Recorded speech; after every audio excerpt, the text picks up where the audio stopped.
tal? ¿Cómo están? Bienvenidos un miércoles más a Vigo a Debate. Hoy sobre la mesa vamos a poner el tema de la educación sexual. ¿Qué estamos haciendo desde las familias, en los centros escolares, en los institutos, para informar a nuestros pequeños de qué es la educación sexual? Es lo prioritario, saber de qué estamos hablando, porque además es que los datos nos apuntan a una iniciación sexual cada vez más temprana. Y para que esto suceda de forma correcta, deberíamos tener todas las herramientas, o por lo menos los menores, tener todas las herramientas a su alcance para saber de lo que estamos hablando. Así que en esta mesa de debate hoy sentamos a Chus Granja, de FOAMPAS. Chus, benvida, gracias por estar connosco, como sempre. Moitas grazas a vos. A Vanessa Rodríguez Pousada, que é vicepresidenta da Sociedade Galega de Sexoloxía. Vanessa, benvida, grazas por acompañarnos. Grazas, un placer. Tamén da Asociación de Directores dos Colexios de Primaria da cidade de Vigo, Juan Carlos Abalde, presidente, moi boa tarde, benvido. Moi ben. Bueno, dicía que vamos a empezar polo principio. Vanessa, pregúntate a ti, para dicirlle a xente, cando falamos de educación sexual, porque é un abanico moi amplo, de que estamos a falar? O que suele pasar é que cando se fala de educación sexual se soe establecer unha relación entre sexual e sexo. E a educación sexual non ten que ver co sexo solo. É dicir, é un concepto, como ben decías, moito máis amplio. A educación sexual ven de ser seres sexuados, de ter un sexo biolóxico e a partir de aí de como nos desenvolvemos. Entón, a educación sexual co que ten que ver son con tres obxectivos básicos que son os mesmos, estes en infantil, teñas 80 anos, que aprender a coñecernos, aprender a aceptarnos e aprender a disfrutar da erótica da forma máis satisfactoria posible. A partir de aí, evidentemente, se adaptan os contidos á idade de cada persoa. Por eso, precisamente, ten que empezar a educación sexual na casa, entendo? Sempre, sempre. Aparte, o que temos que ter en conta é que educación sexual sempre facemos. Se non falamos de educación sexual, xa estamos a facer educación sexual. Non unha boa, é unha educación sexual que vai dende o tabú e a represión, pero estamos a facer educación sexual. Sempre estamos enseñando algo. E a día de hoxe segue a ser a educación sexual un tabú?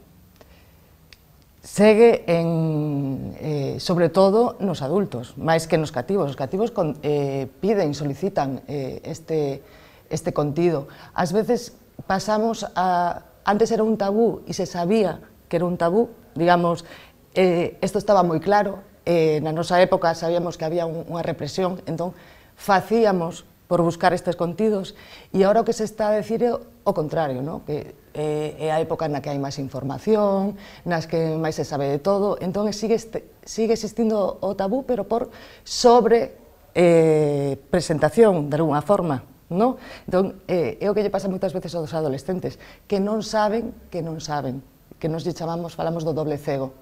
Como sempre se lle di que teñen moita información, que chegan a todos os contidos, ao final eles creen que teñen moita educación sexual cando non a teñen, e isto é algo que lle transmitimos aos adultos. Hai que diferenciar ben entre información e educación, son cousas diferentes. Enseguida vamos cos centros escolares e coas familias, pero como debería ser a educación sexual fora da casa?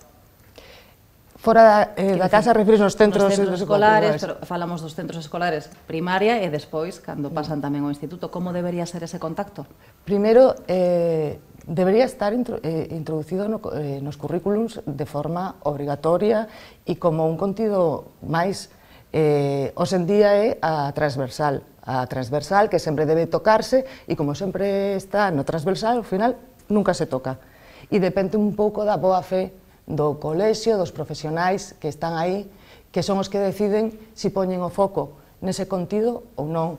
E se nos olvida que a educación sexual, que a sexoloxía é unha ciencia, e que os cativos teñen dereito, non é unha opción, teñen dereito a saber sobre estes contidos e temos que ofrecerlas. Juan Carlos Abalde, nos colexios, como está o tema da educación sexual? Non hai unha educación sexual como tal reglada, sí que é un contido transversal e que está dende infantil a hasta final, que te remata, nos estamos con rapaces hasta 12 anos. Entón, bueno, dende, pois eso, coñecemento do corpo en infantil se traballa e despois nos aspectos máis físicos, pois nas áreas de ciencias. Si é verdade que ao mellor nos quedan moitas cousas por detrás, que non hai un plan correcto, así como pode haber un plan de igualdade no centro, e como traballamos a igualdade e, bueno, as identidades, sí que vamos vendo día a día que temos que estar atentos porque hai demandas dos nenos que a veces non somos capaces, non temos a formación para cubrilos. E nese sentido, en moitos casos estamos recurrindo a talleres externos que veñen ao centro ou a profesionais. E, bueno, sí que tamén nos centros estamos, é un recurso, por exemplo, moi utilizado en infantil, que cando os nenos teñen dúbidas, e a veces é complicado como se resolven, e despois a veces tamén pode haber un choque cas familias entre que lle dis e que lle podemos decir, non? E hai unha serie de recursos, por exemplo, unha serie de contos que son, bueno, casi piares básicos que vas utilizando nos distintos cursos de infantil. Bueno, despois hai outros elementos que a veces nos centros detectamos certas cousas que sí que hai que tratar máis delicadas, que, bueno, xa falaremos noutro momento. Como teñen que actuar, Vanessa, cando, pois, o que dicía Juan Carlos, chegan os nenos e son os que plantexan esas propias dúbidas, e despois preguntaremos a Chus, porque dicía tamén que, bueno, que hai familias que poden entendelo, pero hai outras que igual non. Sí, eu entendo que en estes intres é complicado estar nun centro, estás as moitas cousas, e por iso nos falamos de que teñen que ser profesionais de sexoloxía, que den esa formación e que formen tamén os profesionais das institucións, porque non teñen por que saber deste contido. Entón, é moi necesaria a formación, e cando se fan obradoiros, este tipo de cousas, é importante saber quen son os profesionais que van a dar, porque dar obradoiros de sexoloxía é moi complexo. Tes que estar, moitas veces tes moi boa intención, vas dende as mellores das intencións para dar os contidos, pero que é moi doado mezclar a túa propia moralidade cos contidos, e para poder separala tens que prepararte moi ben, non é tan doado. Por iso digo que cando se contrate alguén tamén que se mire o currículum da persoa que vai a dar, e tens que ter formación en sexoloxía. E despois do que decía desto dos pais, eso tamén é pola nosa educación, nos educamos, como dixen antes, na represión e non tabú, e aínda é o sexo, a sexoloxía, danos como, bueno, pero realmente, se viñeran un grupo de pais a protestar porque están de acordo co terraplanismo, non teríamos ningún problema en poñer o límite aí, non? Pois a educación sexual tamén é un contido científico que teñen dereito a chegar. Entón, nos, claro, tamén sabemos o momento actual no que estamos vivindo e coas polémicas. Entón, o que se podemos recomendar é que antes de empezar un obradoiro de educación sexual nun cole, nun instituto, primeiro que se teña unha formación cos pais. Porque unha vez que se lle explica os contidos e o que van ver, normalmente se suelen quedar moi tranquilos. Todos eses medos desaparecen. É así, Chus? Sí, a verdade é que as familias temos moitos medos, temos o que dicía ela antes, hai moita información, pero como xestionamos esa información? E non temos moi claro como abordar estas temáticas cas nosas fillas e os nosos fillos, porque se sigue asociando a educación sexual co sexo, e é moito máis que eso. E tamén temos esa idea de que, bueno, hai que esperar, non vamos a adiantar de temas porque non vai a ser que pase algo, non? Si que as familias temos moito medo, hai familias que son moi reticentes, pero claro, é algo que temos que tratar sí ou sí. E nos centros educativos están a moitas cousas, o profesorado ten moitas responsabilidades, non ten a formación, e sí que é un tema no que, como dicía ela, quen o ten que impartir son persoas que saben do que falan e que saben como teñen que abordalo e como teñen que enfocalo, coñecendo todas as aristas que ten esta temática, non? As familias necesitamos moita información, necesitamos moito apoio e, bueno, lidiar con esas familias que son máis reticentes non é doado, non é fácil, pero a normativa está aí e é un tema que a normativa avala que se trate. E xa non é só a normativa, é unha necesidade. Moitas das cousas que vemos hoxe en día nas noticias, que vemos que pasan e que pasan a nosas fillas e nosos fillos, pois veñen precisamente por non telas abordado con rigor cando había que abordalas. Entón, bueno, desde as familias sí que necesitamos moito apoio, moita información, moita formación e necesitamos abrir a nosa mente e tamén, bueno, ter ese tempo para dedicarle ás nosas fillas e aos nosos fillos, que ao final é algo que nos van a agradecer sempre. Nese sentido, Juan Carlos, é doado o poder implantar este tipo de obradoiros, de cursos, de actividades externas de fora do que é a educación e do plan de estudos a hora de facer educación sexual? Non é difícil, na maioría dos casos, cando recurrimos a estes recursos externos, que son asociacións recoñecidas, profesionais recoñecidos, normalmente veñen o facemos por unha demanda, por alguna situación que aconteceu entre nenos que exixe un traballo, non? O sea, nos dentro do tema educación afectivo-sexual dos nenos e nenas, os nenos son persoas en formación, teñen que aprender a relacionarse entre eles, a coñecer a súa identidade, a respetar que pode haber outras identidades, e a veces suceden nos centros cousas que sorprenden, e ao mellor vistas desde fora poden resultar ou calificarse desde aspecto adulto como obscenas ou como tal, non? Entón, neses casos, hai certos comportamentos, non sei, os que non é maldade ni malicia, pero que ao mellor fruto da exploración ou do xogo, que hai que traballalos con eles, non? Que temos que ter un respeto polo noso corpo e polo corpo dos demais. Todo eso se vai traballando. Despois, o que ao mellor si nos falta é unha programación, unha graduación de saber ata onde hai que chegar en cada nivel educativo. Non se pode o mesmo falar con infantil, nenos ata 6 anos, nenos de primaria ata os 8, ou xa que nos estamos atopando no terceiro ciclo con 11, 12 anos, xa con preadolescencias ou adolescencias xa, o sea, onde hai unha serie de riscos importantes aí, que son os distintos modelos que se está ofrecendo a sociedade por medio das redes ou por medio de internet, que o que están desinformando ou dando informacións sesgadas dunha realidade. Entón, eso son o que nos estamos atopando nos centros. Entón, intentamos, dende as titorías, ao mellor moitas cousas que facemos van nese camiño, pero non lle chamamos educación sexual, non? Sí.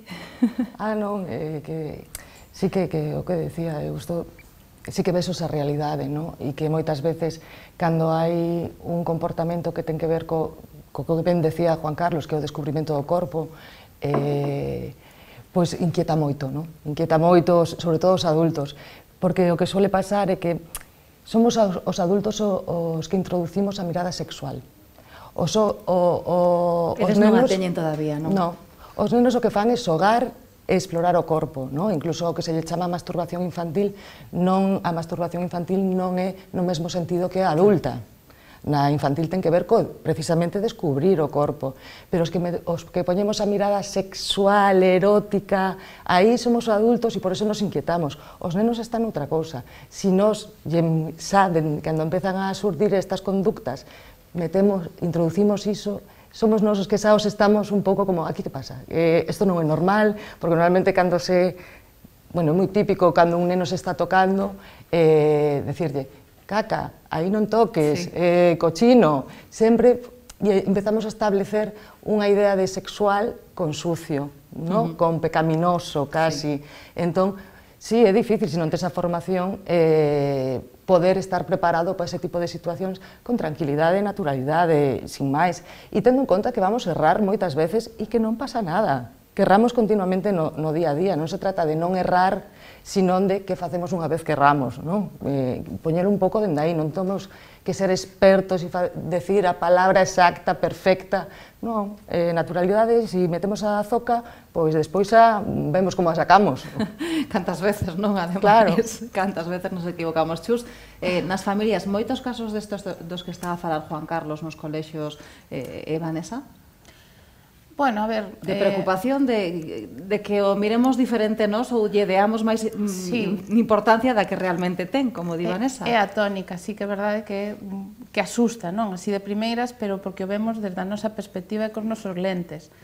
Igual temos que sacar os nosos lentes e relaxarnos un pouco e ver que é o que está pasando e tomalo eso con naturalidade, sin facer tampouco alardes nin nada, é dicir, está pasando isto, vale, vamos ver como abordamos, que está pasando, por que está pasando, como podemos afrontalo, que temos que facer agora, non? Quizáis a nos como persoas adultas, claro, desde a nosa mirada, inquiétanos e prodúcenos esa intranquilidade de decir, ai, pois mira o que está facendo o meu fillo, mira o que está facendo a miña filla, ai, pero eso non está ben, eso non se pode facer, non? Faltanos tamén a nos esa parte de tranquilidade, de autocrítica, de reflexión e de, bueno, veña, agora temos isto, vamos ver como facemos, non? Os nenos son nenos e as criaturas, pois, ao final, é normal que teñan esa curiosidade, porque teñen por todo. Se non tuveran curiosidade, sí que nos teríamos que preocupar. Entón, bueno, que se toquen, que exploren, que, pois mira que estou sentindo, pois isto gústame, isto non me gusta, pois tamén está ben e tamén temos que poñer o foco aí, non? É dicir, o que estou vendo gústame, non me gusta. O que dicía ela, é unha parte é aceptarse, coñecer o noso corpo e aceptarnos, pois tamén temos que tirar un pouco por aí. A educación sexual non é só sexo, vai moito máis alá. Entón, eso, abrirnos de mente e ter esa tranquilidade de afrontar as situacións que veñan, as preguntas incómodas que nos fagan, porque ao final tamén forma parte da curiosidade e da aprendizaxe, non?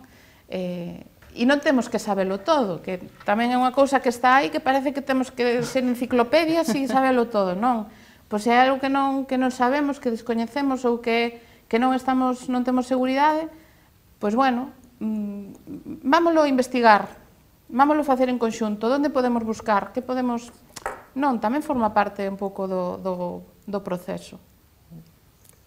Sí, eu creo que aparte eso é o máis interesante, non? Primeiro, eso, non tes que sabelo todo, pero decirlle aos teus fillos, a tua filla, que non o sabes e poñerte con el na búsqueda, iso vai xenerar moito máis aprendizaxe que si yo dis, porque lle estás ensinando como buscar e onde buscar, e iso é super importante. E despois tamén, moitas veces con esas preguntas incómodas que suceden, eu creo que aquí moitas veces educamos máis por como reaccionamos que por como decimos. Entón, claro, cada vez que fan preguntas do mesmo tema, reaccionamos que nos asustamos, que nos... Aí se están establecendo tamén temática con incomodidade, non? Entón, que tamén teñamos claro que non temos por que contestar no momento. Que se nos preguntan algo, decir, pois, mira, ahora mismo non te podo atender, non te preocupes que despois te contesto. Eso sí, contestar sempre, non deixala sin contestar. E aí tes tempo para relaxarte, para buscar se queres algo. Tamén, claro, organizar... Ás veces temos que reeducarnos tamén, non? Quero dicir, porque como evoluciona todo agora mesmo, temos falado en algún outro debate, non é igual que como evolucionaba cando nos... Quer dicir, falamos dos datos, a iniciación sexual, e agora falamos xa de sexo, é cada vez en edades máis tempranas. Cando antes, quizáis habería en algún momento que sí podería ser a determinada edade, pero que a idade se retrasaba. É dicir, todo evoluciona e nós tamén deberíamos evolucionar ou, por lo menos, reeducarnos nese sentido. Sí. Bueno, o de a iniciación sexual, normalmente neses estudios cando fan, que eso é outra cousa a replantearnos tamén, cando falan de iniciación sexual, falan de penetración. E se suelen tamén establecer estudios dende unha perspectiva heterosexual, de penetración home-muller.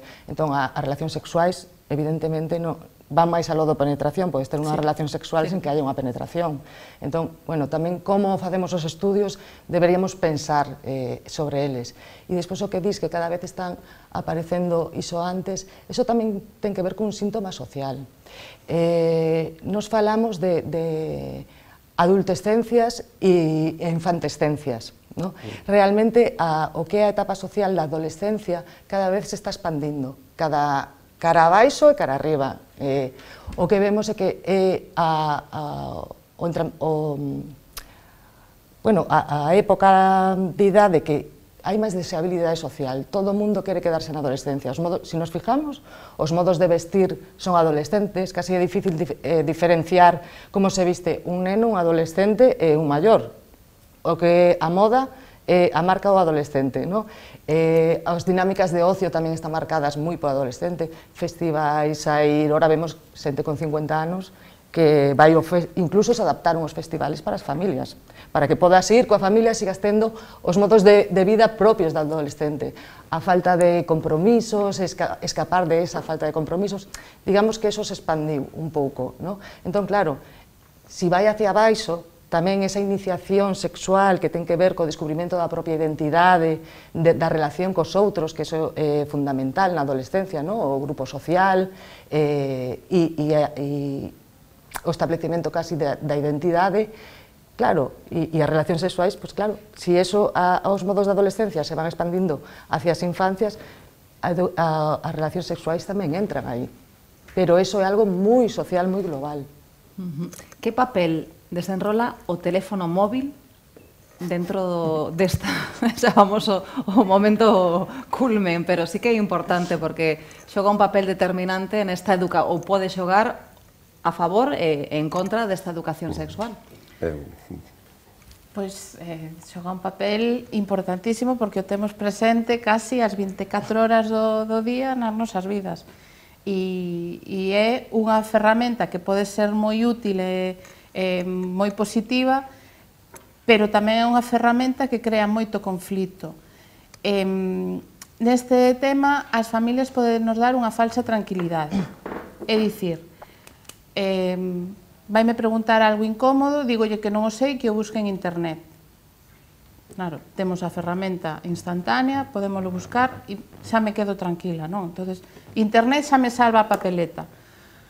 E claro, eso é moi perigoso, porque é o que falábamos antes, hai moita información, que información van buscar, teñen a suficiente capacidade crítica como para seleccionar a información que é válida ou a que máis se adapte á súa realidade, á súa necesidade.